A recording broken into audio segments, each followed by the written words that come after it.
Hey, it's Todd with Defense and Safety. Let's talk shotguns. I have this Mossberg 500, very well known, well loved shotgun. So there's not a lot to say that everybody doesn't know.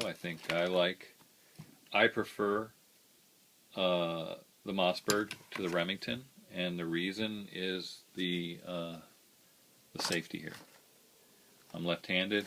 This, I think, even for right-handers, is an easier to understand and use than under here. I also like where the release is. But what I want to talk today is about kind of thoughts on how to load a shotgun.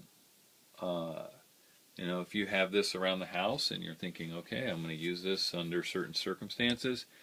As you can see, I have here a shell Velcro shell caddy, whatever you want to call it.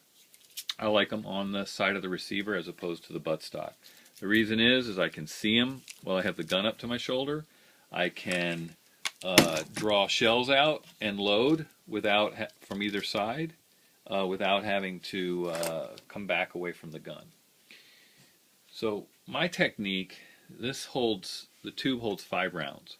So you could fully load that, chamber one, put the safety on, and put another one in there. So you could have 6 all to go. My technique is to put 4 in the tube only.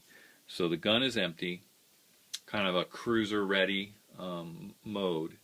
And then I have up to 6 other shells that I put in here.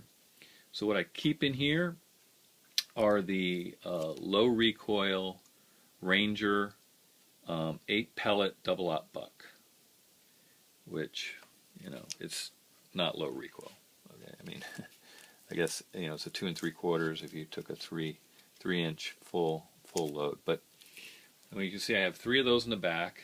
Then I have 2 of these blue, which are the Federal Premium Tactical Rifled Slug, 70 millimeter, 2 3/4, whatever you want to call them.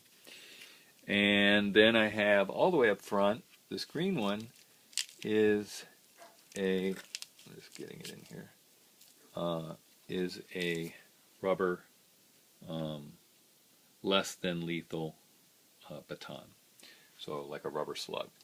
So the idea is that when you grab a shotgun, you can make some decisions, because right now you can still load one more into the tube before you rack it, and whatever one you load in there and rack will be the one that you're ready to shoot. So if I knew, grabbing my shotgun, that a slug was the right thing to load, I would take it, I would throw it in here, rack it, probably throw another slug back in here. Now I've got 4 buckshot, a slug, and a slug in the chamber.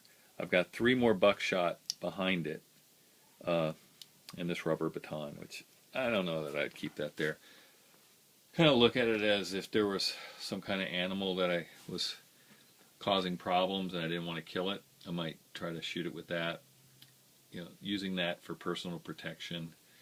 I think if you're going to have to point a gun at somebody, it should be more serious than shooting a rubber bullet at somebody. But right now I have it on there. So I staged the odd ones down, so you can see that that way I know right away, obviously by color, but I can get to one of these very easily. So if I wanted to stay with buck, I would just grab this. I could just rack it and start shooting, but then I could go straight to buck and reload. So what I've got is essentially 7 rounds of buck, and then if I needed more, I could go to slugs.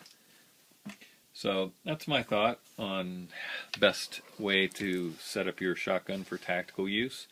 Another thought would be to put either a red dot or ghost rings on here. If you're using this in a home, once you get this up on a high cheek, up on your shoulder, you're looking down the barrel. A shotgun is very accurate, and it points really well. I like this style better than the pistol grip, mainly because I think A, this is easier to work, and B, I think it points better off your shoulder when you bring it up. I just prefer it. And I definitely would not remove this and put the pistol grip that you can get, which is without a buttstock. I am not a believer believer in using a pistol that way. I am going to add a sling to this. I think all defensive weapons should have a sling, so I've got to get the pieces for that. But anyway, I just wanted to give you my thoughts on tactical loads for a 12-gauge shotgun. Thanks for watching.